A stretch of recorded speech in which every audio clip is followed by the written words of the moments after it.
And the first speaker is Professor Sami Pihlström. He will talk about how we think naturalizing the transcendental method. All right. Good morning, everybody.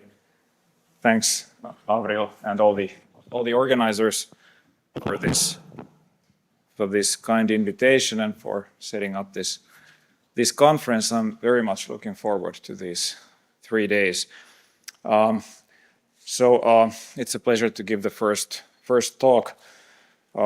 It's kind of a metaphilosophical talk, so I hope it's appropriate for this opening session. Actually, I might note that I gave a version of this talk once before at a conference in connection with the meeting of the International Federation of Philosophical Societies earlier this spring in the Arab Emirates, but the audience was completely different. So I don't think there was anybody there who is here right now. So one more thing to begin with, I'm not sure this is related to the topic of convergence in any explicit way. I think there may be a sense in which the paper deals with the convergence of two apparently quite different philosophical methods. That is the transcendental method that we draw from Kant, of course, and the empirical methods that naturalized or naturalistic philosophy might use. But in that sense, I think the way in which the paper addresses the topic of convergence is perhaps implicit rather than explicit.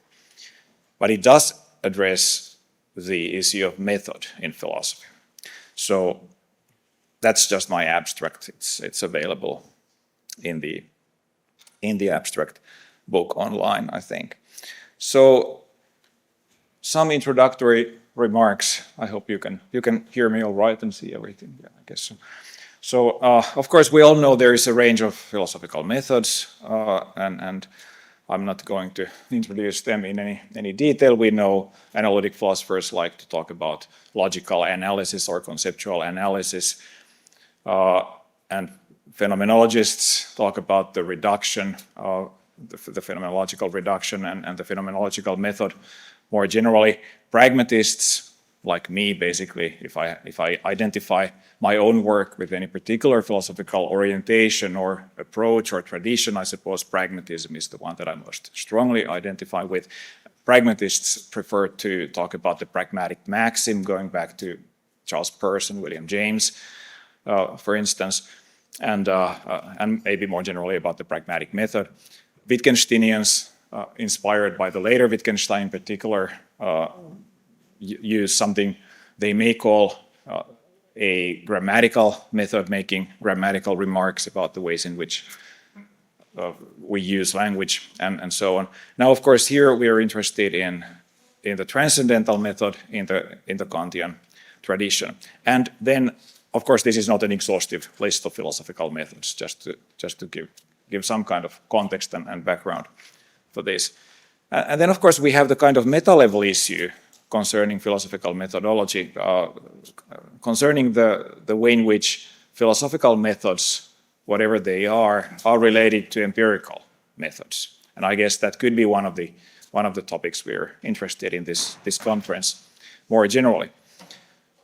So one of my kind of starting points or background ideas here is something that people call liberal naturalism or soft naturalism or non-reductive naturalism. That is the idea that there is a continuum between philosophical and empirical inquiry. There is no first philosophy in the bad old sense of a philosophy that would be somehow completely independent of the empirical. But on the other hand, we shouldn't go the way of any scientific reduction either. So a kind of combination of some sort of autonomy for philosophical reflection, philosophical research, but no assumption about philosophy being somehow the foundation or some kind of absolutely independent ground of science or empirical discussion generally. One of the recent publications in this area is the Routledge Handbook of Liberal Naturalism, edited by Mario De Caro and David MacArthur, who have both been involved in this liberal naturalism discussion for a long time. So that is kind of, maybe loosely speaking, one of the background ideas here. And you could see the paper as, in a way, articulating one dimension of liberal naturalism, a kind of methodological view that I think ought to be taken seriously in that discussion. Now, why should we be interested in the transcendental method in particular? I think there is a sense in which it is a philosophical method par excellence, because we can say, I suppose, that it's, in a broad sense, it investigates the ways in which certain concepts, for example, are available in our lives or in our practices, in our thinking, and so on. And thus, it investigates the conditions of our ability to engage in certain activities, such as epistemic activities or conceptualizing the world in general, or ethics. I mean, I'm not restricting this discussion to so-called theoretical philosophy. Rather, I'm sort of intending this as hopefully relevant across philosophy in general, including so-called practical philosophy. We may, of course, when we try to think about what the transcendental method amounts to, we may go back to Kant. There is the famous characterization early in the first critique, where he says, you can see the quote there, I call all cognition transcendental, that is occupied not so much with objects, but rather with our mode of cognition of objects, insofar as this is to be possible a priori. And along these lines, transcendental philosophy in the Kantian context, we can say, loosely speaking, it investigates the necessary conditions for the possibility of cognition. But by extension, we can say, and many people working in the transcendental tradition would say, that transcendental philosophy can also investigate analogously the conditions for the possibility of meaning, linguistic meaning, or communication, maybe ethics, or having an ethical stance to the world, or something like that. Generally, this is something that is supposed to be a priori, as I mean, in the original Kantian formulation, of course. But on the other hand, it may be suggested that at least some of the premises in the investigation may have to be, at least broadly speaking, empirical. For example, even in Kant himself, I suppose, clearly it's contingent that we have experience of objects at all, or that we have a cognitive relation to the world of objects. And then the question is how this is possible.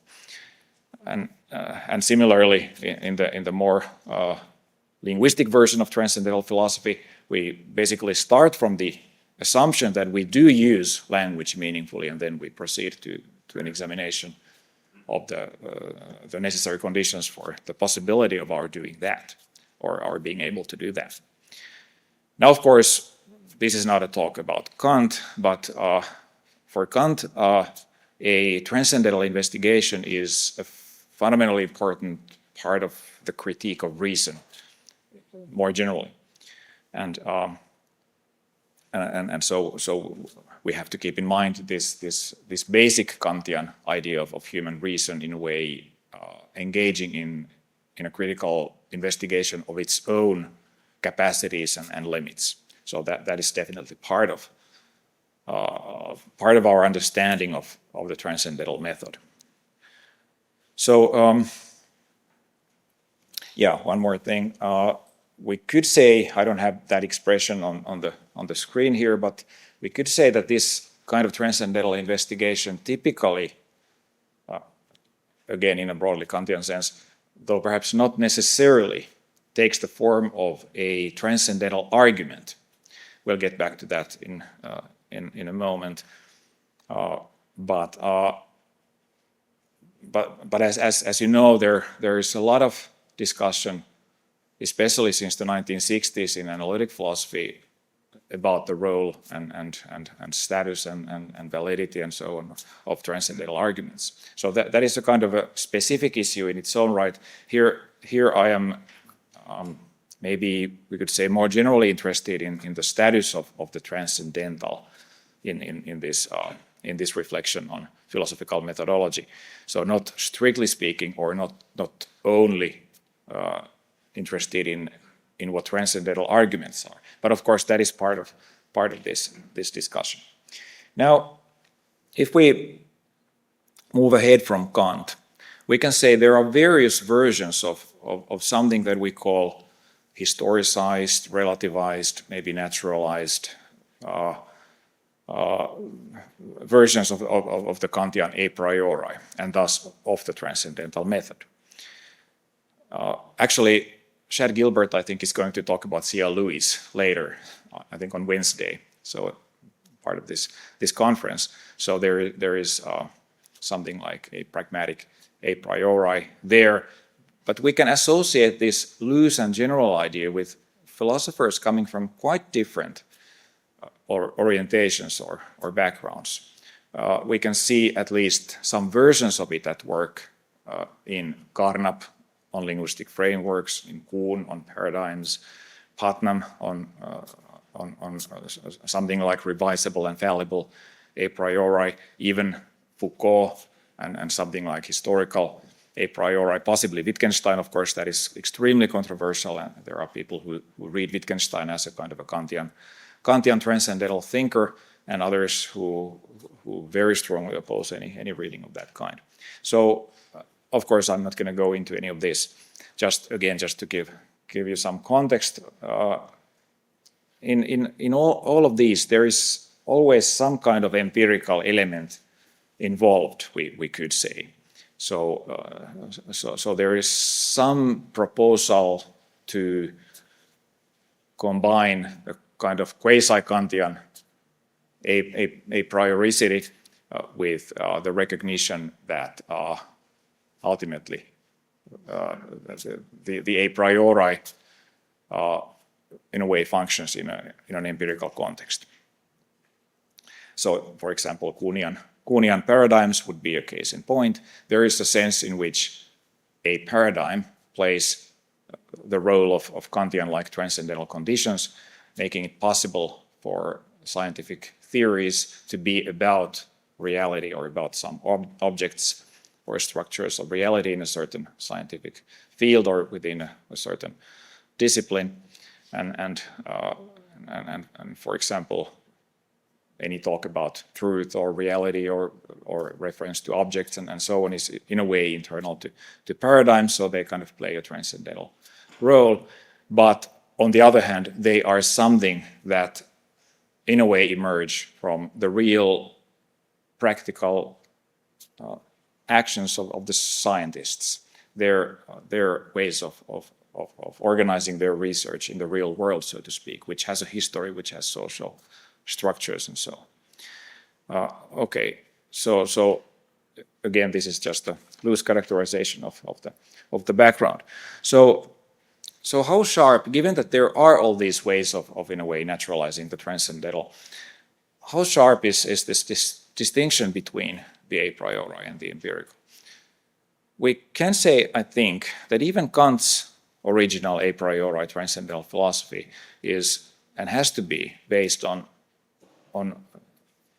broadly speaking empirical facts about what we are like as cognizers of reality, what our rational but finite cognition is like. That is our human capacities, or the capacities of beings that would be more or less like us in this regard. And of course also our lack of other capacities.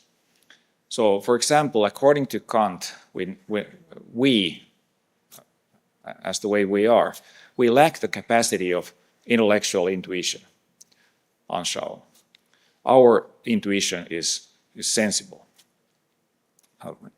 So part of the structure of our sensibility.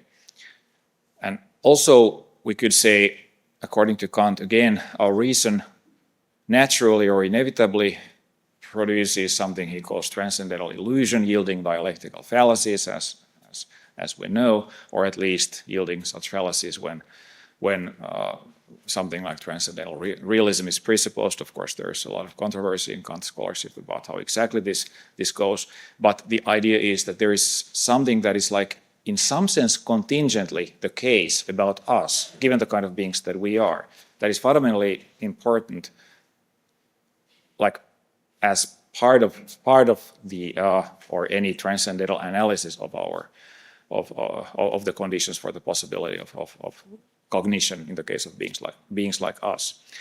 Kant himself suggested that his three critical questions, the famous questions, what can I know, what ought I to do, and what may I hope, can be summarized or synthesized in a single question, what is a human being? And there is inevitably an empirical element there. So I wouldn't say that these so-called naturalized transcendental approaches take a radical departure from Kant. I think they are like on a continuum rather than being sharply distinguishable. They all explore human nature, or the human condition in some broad sense, and in that sense contain an empirical dimension. Now if this is the case, if transcendental philosophy in a way essentially contains an examination of the human condition, so to speak, we might also talk about something like transcendental anthropology, and indeed some people have used that phrase or that label. Especially if we recall this idea of liberal naturalism, some of these liberal naturalism people also call it human nature naturalism, emphasizing the idea that naturalism doesn't take away or reduce to something else anything that we kind of find part of our human condition. That is against like any scientific reduction. So of course these naturalized versions of transcendental philosophy do not entail any reductive naturalization, but this kind of human nature naturalism, liberal naturalism kind of naturalization, and of course that is quite important. Now, as an example, hopefully illuminating example, consider the way of reading Wittgenstein that some like transcendental interpreters of Wittgenstein would emphasize. Hanne Appelqvist would be an excellent example among philosophers known to many of us here at this university. So there is a certain transcendental dimension, at least in Wittgenstein. The investigation focuses on the conditions for the possibility of meaning, or like very loosely put in something like that. But certainly there is also something that we may call, probably Hanne wouldn't agree, pragmatic or anthropological there, and this is because the investigation, even if it is transcendental, it's about our engagement in historically changing human activities, language games, their natural history within human forms of life, and so on. And now some people, Jonathan Lear is my reference here, would say that this is a kind of a peculiar combination of the anthropological and the transcendental, and in that sense the naturalized in the broad sense and the transcendental. The investigation is about what Lear calls our mindedness, or the conditions of our being minded at all. Or we could also say it's about what we are able to find thinkable at all. And the kind of Wittgensteinian grammatical remarks would then be taken to focus on such conditions and limits of mindedness, or would make sense to us, while acknowledging that all of this is kind of historically contingent and could change. Lear, in his important book Open-Minded, draws this distinction between the transcendental and the anthropological we, and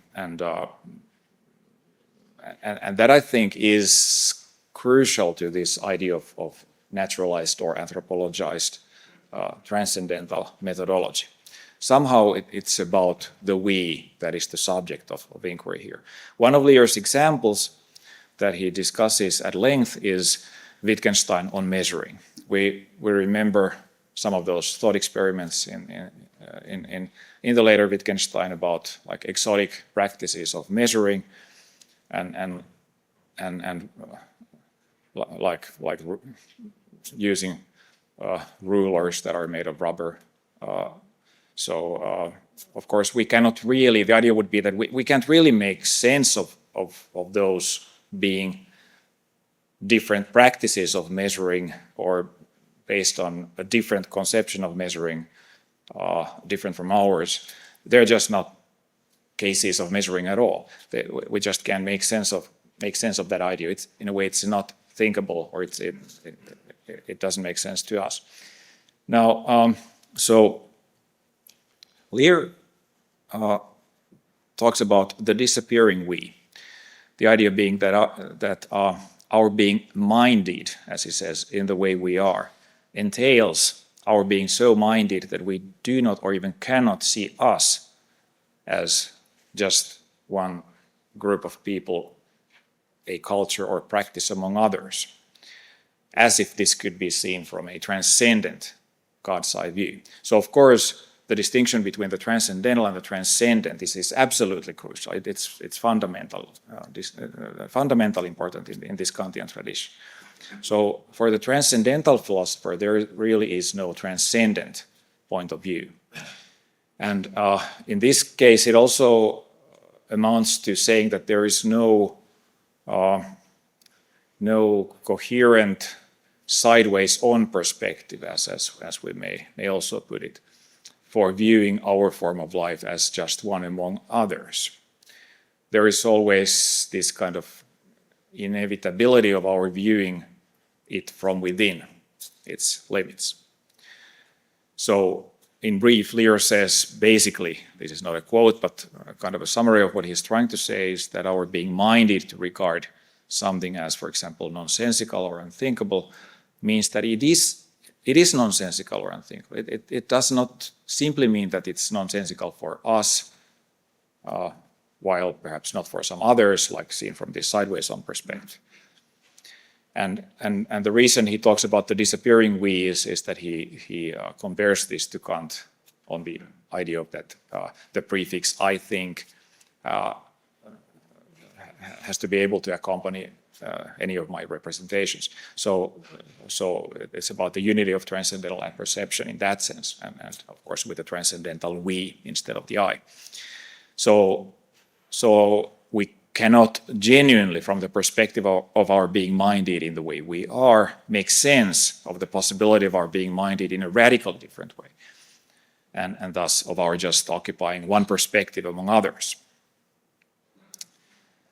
Right. Now, however, and then, I mean, here, so much for kind of a transcendental reflection on a certain kind of necessity of viewing things from our perspective, so to speak. But then there comes the naturalist or maybe pragmatist twist again in this discussion. We have to recognize that we could be or could have been differently minded, maybe even radically differently minded. Can we really do so? I think that a Kantian transcendental philosopher, or Wittgensteinian transcendental philosopher for that matter, should take very seriously this kind of pragmatist move, perhaps formulated most strikingly by Richard Rorty, who famously emphasizes the historical contingency of us, so to speak. When Rorty talks about ironism, for example, in the book Contingency, Irony, and Solidarity. That means that the ironist recognizes the contingency of even our most deeply or our deepest and most fundamental final vocabularies, as he puts it. Rorty would have nothing to do with transcendental philosophy, of course, but I think a transcendental philosopher would have to have something to do with Rorty and this emphasis on contingency. We could say that any a priori conditions for the possibility of our mindedness are always already historically contextualized and in a way naturally realized as or in or by real-life human practices. That would be a pragmatist formulation. So what this is all about is developing a kind of a synthesis or convergence, if you like, of pragmatist and transcendental inquiries. The transcendental necessary conditions for the possibility of cognition, like ours, would have to be found in a way or another in the natural functionings of us, or our mind, or Lear uses the pragmatist sounding phrase, our active mind. So, in other words, this is also very much about the contingency of the transcendentally necessary, and in that sense also a kind of reflection on the relationship between these modal concepts in this transcendental context. Now, there are various things I would have to say about this. I'm going to skip a few slides. This is just like elaborating on these things further and further, but in order to save some time, I have less than 5 minutes. I want to discuss very briefly one example, and this is an argument that many of us are, of course, familiar with, Hilary Putnam's famous, or according to some, of course, notorious brains in a vat argument. And this is, as you remember from the first chapter of Reason, Truth, and History. And the idea, basically, again, summarizing a complex philosophical discussion very briefly, the idea is that we cannot possibly be brains in a vat because we could not refer to brains and vats and could thus never meaningfully say or even think that we are brains in a vat if we indeed were. And this has been, and I think can be, quite naturally interpreted as a transcendental argument. But it has a kind of an empirical background premise, some sort of externalism, as articulated in Putnam's theories of meaning and reference, some sort of assumption about the ways in which the natural empirical environment of the speakers of language is necessary for the possibility of meaning and reference.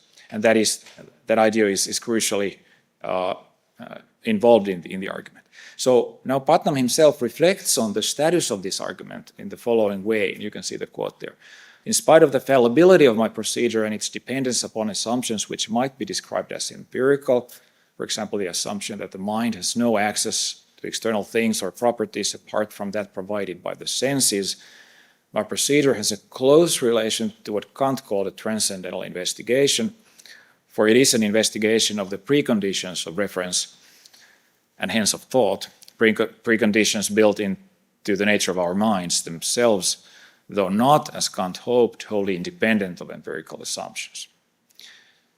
Well, this is well in line with the basic idea of naturalized transcendental philosophy. Transcendental arguments may investigate our epistemic condition and its presuppositions, partly relying on empirical assumptions, but not merely empirical. Now, note, however, that in this special case, I think Putnam fails to acknowledge that Kant himself makes exactly the same kind of empirical assumptions. Kant also maintains that the mind has no access to external things apart from sensibility. And so I don't think this is so different from Kant as Putnam seems to be saying here. I'm not taking any stand on the validity or soundness of Putnam's argument. This is just just taken up here as an example. So just some final, more or less concluding points. In my title, there was this reference or implicit reference to Dewey's book, How We Think. So Dewey, of course, was a naturalist and maybe we could say a precursor of naturalized epistemology, but he was also a pragmatist critical philosopher, certainly not a transcendental philosopher, but again, in a broad sense of critical philosophy.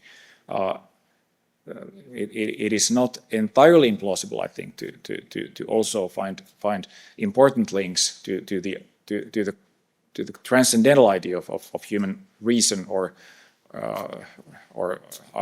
human practices of reason use, reflexively investigating their own conditions and limits. Dewey called or characterized philosophy as the critical method of developing methods of criticism. And I think that is a nice way of understanding what philosophy is all about, especially in this methodological context.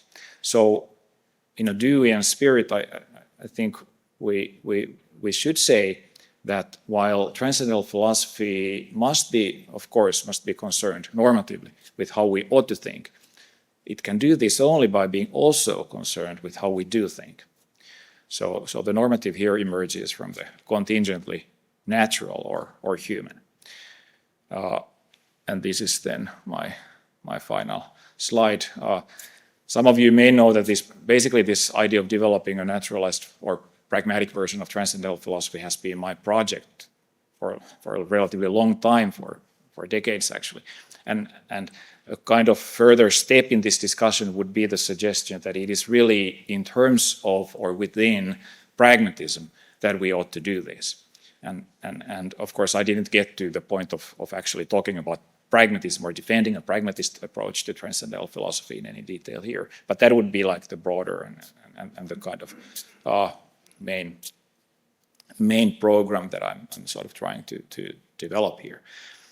Of course, related, as I already said, to this relationship between the necessary and the contingent. All right, I think that's it. Thank you so much.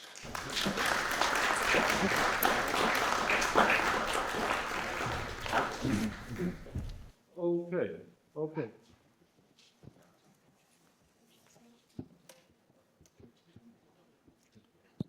Okay, thanks, Sami.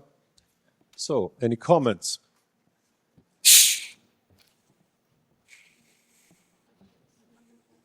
So there's first comment and second. Hi. Good morning. Thank you very much for the talk. I just have a quick question when it comes to the necessary conditions of machine cognition, because we're beginning to be pretty close to formulating certain necessary conditions for machine cognition. For example, especially if you wanted to think like us, then you say, okay, it should have this and that architecture, maybe placed neurons that would enable it to think serially, analyze things serially, maybe grid neurons to have self-location. And you can use your imagination and add more and more architectural features that would make this question meaningful without even touching on consciousness. So I guess this is my question. Thank you. All right. I have to say I'm no kind of expert on machine cognition or the philosophical background issues concerning machine cognition, but I do think that acknowledging the kind of contingency and historical mutability of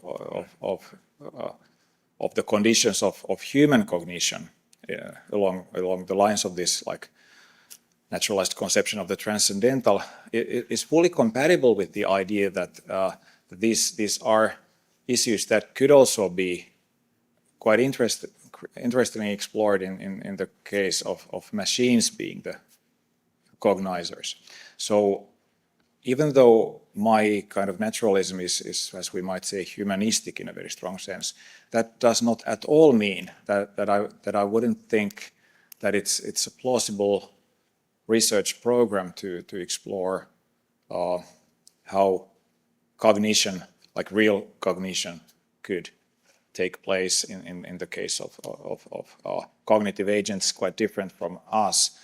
So acknowledging that would definitely be part of the kind of naturalist approach, emphasizing this historical contingency. We might indeed be living in a historical moment where non-human, like genuinely non-human cognizers emerge, and that is a possibility. And I think any serious naturalistic philosophy, even if it's a kind of a human nature naturalism, ought to acknowledge that. So this was just a general, maybe meta-level reflection not a response to your question really. But, Thank you. Okay, the next question is by Lauri Snellman. Thanks. I was thinking about these comments on Dewey and naturalism in about the kind of similar empirical and normative aspects of this kind of thinking about the contingency and the plurality of the different transcendentals. I was just not transcendentals, that's a medieval term, but transcendental conditions. But I was just kind of wondering that if you take naturalism seriously or some kind of focus on the sciences, could you proceed by generalizing from the theory-ladenness of experimentation, because it's in some way offers a kind of a model, because first of all, the theory-ladenness of experiment means that you have to use empirical theories to assess and interpret experiments, but at the same time, there's some kind of framework of logical reasons that kind of guides the kind of interpretation process. Could this kind of be an possible abstraction basis? If you think of, at least Hintikka has thought of this analogy in some articles on the transcendental, and could it be some kind of a good abstraction basis or a place or a starting point? yeah, thank you, Lauri. That's an excellent suggestion. I fully agree. Theory-ladenness of experimentation, observation, a major topic, of course, in philosophy of science is I think, an excellent example of this kind of like mutual interplay of the transcendental and the empirical. Of course, many people who examine the concept of theory-ladenness in this sense do not want to use the transcendental vocabulary at all, and I suppose using that vocabulary is entirely optional. You don't have to be I'm not saying you have to be a transcendental philosopher. No, you can do various other things. You can use many other philosophical methods, and the point is only that if you do find some interest and value in this Kantian tradition, in the broadly conceived sense that I was introducing here, then maybe there are all kinds of ideas that may be interesting and possible quite independently of the transcendental tradition itself, such as the idea of theory-ladenness in philosophy of science, that could be like relevant to our understanding of how the transcendental operates in a philosophical context that is not strictly aprioristic in any traditional sense. So no disagreement, Lauri, with you in any sense regarding this matter. Okay, and the final questions. Hi, thank you for the talk. So I find it a bit difficult to wrap my head around the concept of contingency of transcendental necessity. It's on the face of it, it sounds like an oxymoron. So I'm okay with the idea of naturalizing the a priori, so recognizing that there might be conditions for knowledge that may vary contextually or historically. But if they vary depending on context, then it seems to me that they're not transcendentally necessary, right? And there must be at least some transcendent point of view from which one can recognize that there is a contingency. So something that is transcendentally necessary or appears to be transcendentally necessary for someone is not transcendentally necessary after all, because things could be different. So now, if they could be different from the point of view of the transcendent point of view, then they are not necessary really in itself. So even from the point of view of somebody who is under the impression that there's no other way of thinking, they could change. So just wanted you to elaborate on that. Right. Well, this is really the fundamental issue, and I know the expression obviously sounds oxymoronic, and you're quite right to point out that it needs spelling out further and in more detail. And of course, I don't know if I succeed there. I've obviously tried to reflect on this very issue, but how to put it in a minute or two. Maybe one of the crucial points here would be that we really do lack the transcendent point of view, and so whatever we say about something being like necessarily part of our thinking or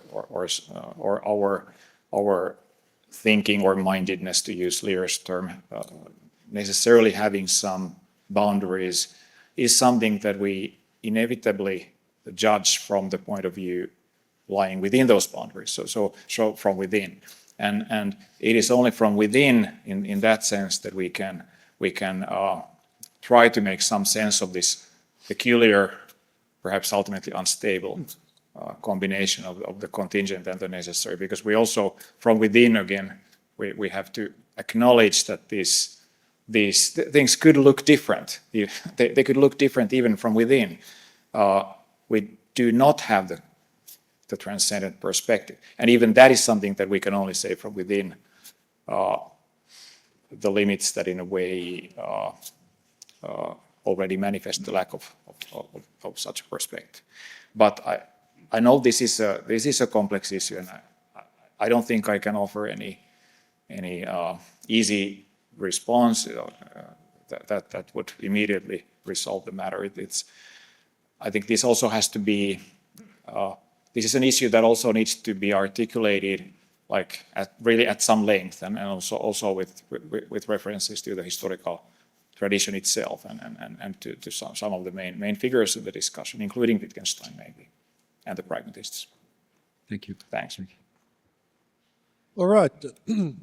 Thank you very much, Sami.